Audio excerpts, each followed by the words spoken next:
Hello বন্ধুরা, তোমরা এই গরমে কি করছো? আমরা চলে যাচ্ছি গরমে পুকুর ঘাটে স্নান করতে। দেখতে পাচ্ছ দুই ছেলেকে নিয়ে যাচ্ছি পুকুর ঘাটে স্নান করতে। গরমের চোটে ভীষণ বায়না করছে, মামা বাড়ি আসলে যেন বায়নাগুলো বেড়ে যায়, তাই নিয়ে চলে আসলাম পুকুর ঘাটে। দেখতে পাচ্ছ এটা আমার বাপের বাড়ির কাছাকাছি একটা পুকুর, তাই দুই ভাইকে নিয়ে চলে আসলাম স্নান করতে। দেখতে পাচ্ছ একদম রেডি, আগে আগে চলে যাচ্ছে দুই ভাই স্নান করতে। তো পুকুর ঘাটে চলে এসেছি, দেখতে থাকো ওদের দুই ভাইয়ের মজা।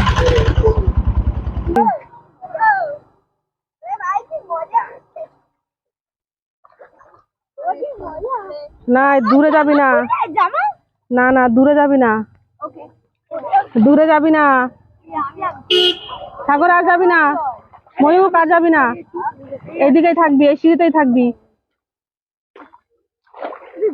মজা।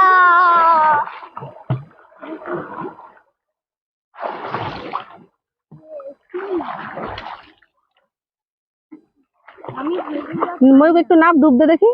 আরে বাবা, সাগর ডুব দে, তার ভিতরে ডুব দেবো আমি, এটাই ভাবছি। ডুব দে, দূরে যাবি না, ডুব দে। আয় গেলে ডুব দে। না আমার হাত না ছেড়ে যাবে। এই ডুব দিতে পারিস না, দে তা। হাত ছেড়ে যাবে, ওটা দি। ময়ূক ডুব দে। আরে আমার হাত ছেড়ে যাবে, কিচ্ছু হবে না, পিছলা না। নে ডুব দে। চাপ না, আমি ধরে ধরে করবো না। আমি গাড়িটা কত দূর দিয়ে জানিস? আমার বাড়িতে একটা গ্রাম পড়ে রয়েছে, ওই গ্রামের ভিতরে জল দিয়ে দিই মতো। বলবি এটা ওটা কেমন লাগছে। আজকে আমরা এসেছি পুকুরে, দেখতে পাচ্ছ।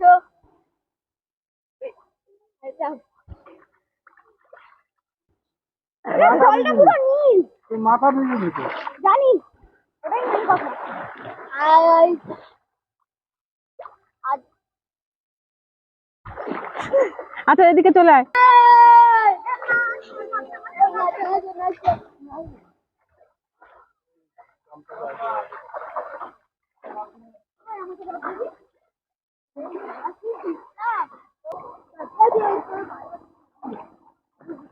আরে ভয় না।